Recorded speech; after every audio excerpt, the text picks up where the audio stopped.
moving into the ear, we're going to have three main regions of the ear. We're going to have the outer ear, the middle ear, and the inner ear. Now, the outer and middle ear are only functioning with hearing, basically sound reception. While the inner ear still deals with sound reception, hearing, but the inner ear adds in the aspect of equilibrium. Now, the nice thing about this is that the receptors for hearing and the receptors for equilibrium function independently. That means if you're having a problem hearing, your equilibrium could be fine. Or if you have a problem with equilibrium, your hearing could be fine. Otherwise, both of them have the same receptors, they'd both be together, it would be a whole bunch of problems. So separate, independent receptors. Different things stimulate the different receptors. So let's start looking at the different parts and structures of the ear. Now, in the external ear, you have the auricle. The auricle literally is the entire outside of the ear. Now, does it make a difference to have this auricle, this outside ear? Well, sure. Think about if you've ever seen very old movies and they have these big cones sticking out of the ears, helping to amplify sound coming in. Your auricle helps to kind of bring sound in to the actual ear itself. Helps bring sound into the ear canal. Now, if you think back to the skull and the skeleton, we know that's the external acoustic meatus, the opening into the actual temporal bone. Then let's get into the middle ear. The middle ear, the first structure here is the tympanic membrane. This tympanic membrane has one purpose, to vibrate. That's all it does, it vibrates. Then from there, we have the tympanic cavity behind it. We have the malleus, which is this bone, this tiny little bone right there. We then have the incus, which is this bone right in the middle here. And then we have the last of the three bones called the stapes, which is this little bone right there. Now, those three tiny little bones are referred to as the ear ossicles. The malleus, the incus, and the stapes. The malleus sometimes referred to as a hammer because of its shape, because of a handle and a large piece up top. The incus is more of the anvil. Think about a blacksmith's anvil. It's kind of long top, it tapers down. And the stapes, you can kind of see how it's a curved portion. Stapes or the stirrups. Think about a horse's saddle if you're riding a horse. So the malleus, the incus, and the stapes, the three small ear ossicles.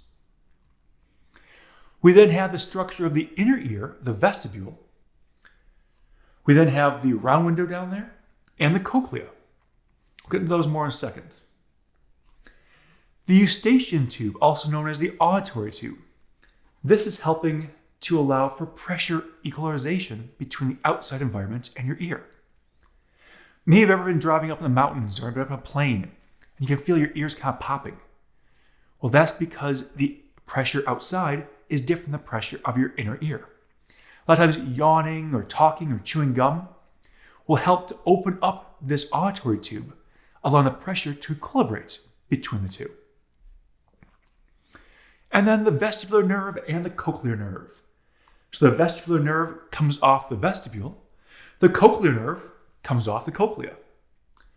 As those two head into the head a little deeper, they'll merge and make the vestibular cochlear nerve, one of our cranial nerves. So some of the different structures of the ear. So I mentioned the vibration of the tympanic membrane. Well, vibration is based on the sound. So what is sound? I'm sure you've all heard sound. I mean, you can tell what it is, you're listening right now. But have you ever felt sound? Sound is actually a pressure disturbance. So basically go high pressure, low pressure, high pressure, low pressure. That's why sound waves kind of look like this a lot of times when depicted. If you're ever near a very large speaker, like for example at a concert or something, you might feel the bass pulsing to your body. That pulsing is the high and low pressure that's created by the speaker. The way the speaker works is it has a lot of times, traditionally has a large paper disc inside that will vibrate. That creates the vibrations in the air that are sent out and around. They head into the ear, causing the tympanic membrane to vibrate. But sound literally is high pressure, low pressure, high pressure, low pressure, a repeating up and down sound wave. And all these compressions are what we're picking up and hearing with our ear. So if you look at this image here, you have a tuning fork, but anything that creates sound can do this. These are the different alternating pressures, high and low. What's going to be happening is those kind of half discs are symbolic of the high pressure. The low pressures in between it wouldn't really do anything. So as each high pressure wave enters into the auditory aspects here, into the tympanic membrane, it'll cause that membrane to vibrate. As that tympanic membrane vibrates, so the sound waves came in the external acoustic meatus, cause the tympanic membrane to vibrate. It causes the first bone, the first ear osticle, the malleus here to vibrate.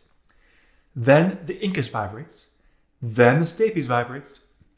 And that has transferred or brought in the vibrations all the way into that little round window. Now, once it goes in there, we're seeing these sound waves now are inside. So this is inside the actual ear. So we're looking at basically this area right here is blown up. So the vibrations were transferred from the external environment, tympanic membrane, malleus, incus, stapes, and into this fluid. Now in here, they're going to follow through and travel down this fluid-filled tube a certain distance. The distance is dictated by the frequency. Is it a higher frequency or a lower frequency? And depending on the frequency, they can only go so far into the fluid. There's a set ratio of where they can go. So it kind of looks like this. If you have high frequencies, very high pitches, they end up triggering these hairs at that point, those cells at that point. But if you have very low, heavy bass frequencies, they'll get all the way down here, much further, because the wavelengths are much wider.